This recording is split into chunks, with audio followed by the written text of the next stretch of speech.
सभी को good morning, नमस्कार। आशा करता हूँ आप सब मस्त होंगे, हंसते होंगे, स्वस्थ होंगे, पढ़ते होंगे। बच्चों, आज मैं आप लोगों के लिए कक्षा 10 का गणित है, उसमें एक चैप्टर है, इसका नाम है दो चर वाले रैखिक समीकरण युग्म। उसमें एक विधि है वज्र गुणन विधि। आज मैं वज्र गुणन विधि से समीकरण का मूल कैसे निकालेंगे उसके बारे में आपको अच्छी तरह से समझाऊंगा और आपको समझ में आ जाएगा। केवल आप थोड़ा सा ध्यान दीजिएगा, बहुत ही आसान तरीके से समझाऊंगा। चलिए वीडियो को शुरू करते हैं बिना समय गंवाए। देखिए बच्चों, आज का टॉपिक है वज्र गुणन विधि से समीकरण का मूल निकालना सीखें आसानी। एकदम आसान तरीका है। अब देखिए, इसका मूल निकालने के लिए फार्मूला होता है। इसका मूल निकालने के लिए एक फार्मूला होता है। इसका फार्मूला क्या होता है? अब पहले फार्मूले दे दें। सूत्र क्या होता है?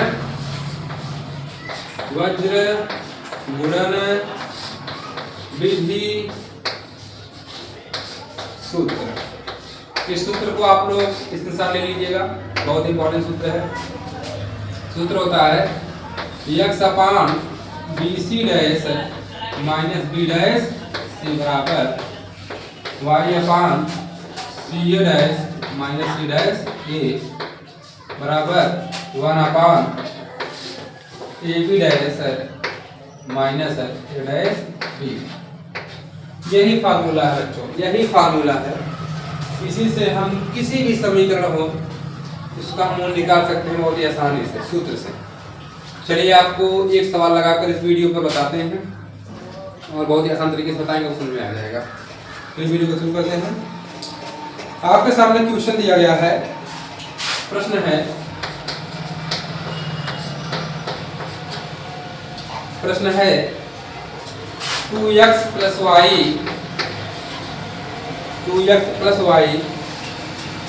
माइनस 5 बराबर 0। यह आपका पहला समीकरण है।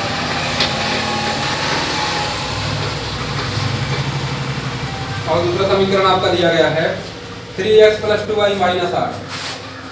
3x प्लस 2y माइनस 8 बराबर 0। यह आपका क्या है? दूसरा समीकरण है। 3x plus 2y। अब देखिए, इसमें आपको पहले फाइंड करना पड़ेगा कि a का मान क्या है, b का मान क्या है, c का मान क्या है, a डैश का मान क्या है, b डैश का मान क्या है, c डैश का मान है। अगर आप इतना फाइंड कर ले गए तो आप एकदम आसानी से इसका मूल निकाल सकते हैं। चलिए हम पहले मान पता कर लेते हैं। यहाँ पर देखिए, यहाँ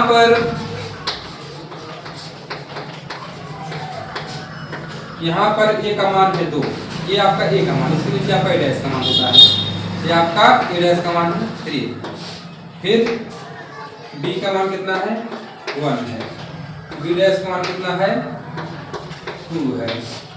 c का मान कितना है? -5 है। c डैश का मान कितना है? -8। तो बच्चों, पहले आप लोग इतना नोट कर लीजिए, क्योंकि सैंपल भर चुका है, तब आपको उसके आगे बताते हैं। आशा करता हूँ बच्चों आप सब इसको नोट कर चुके होंगे। चलिए आगे बढ़ते हैं, इसको मिटाते हैं। अब देखिए, हम पहले इसको जो है मिटा देते हैं। ये तो इसका रब करेंगे। अब यहाँ से देखिए,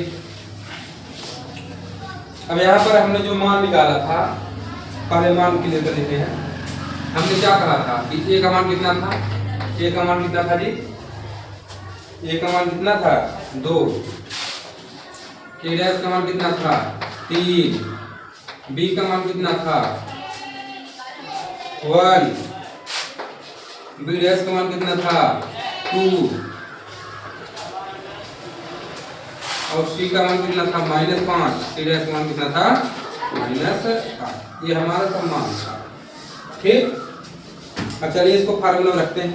इस फार्मूले में हम इसको रखेंगे। हल करने पर हो जाएगा x अपान b का मतलब कितना होता है? यहाँ पर b की वैल्यू 1 यानी 1 गुणे, यहाँ पे देखो सब में बीच में डेटा गुणा, सब में गुणा भाई लिखा नहीं गया है।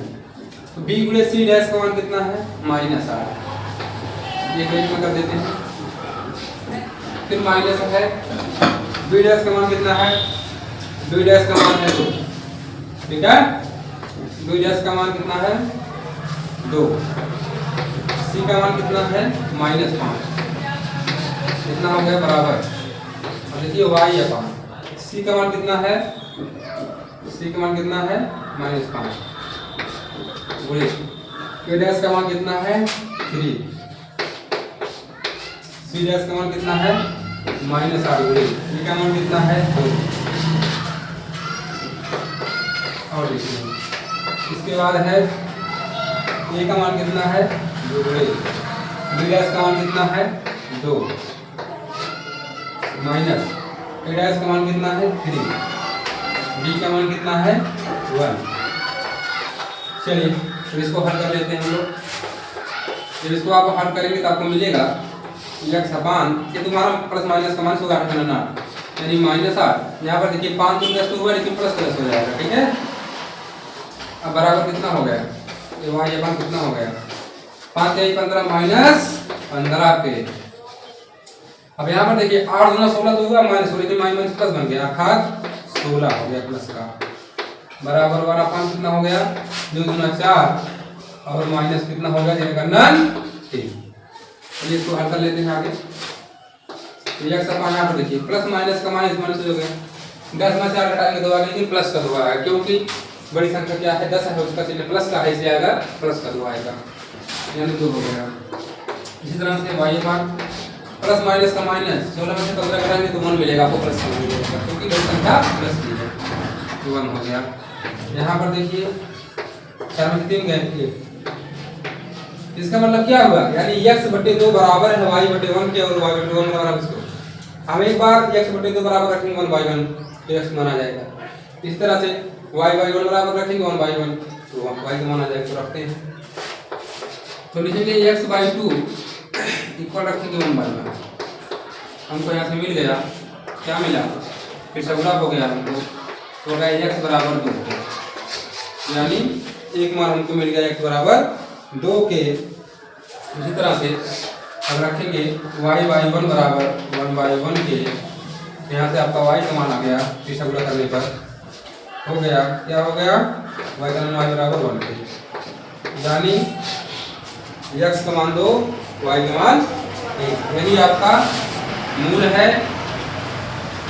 बहुत ही आसान तरीका है, तो आप लोग जो है इसको कोई भी क्वेश्चन हो,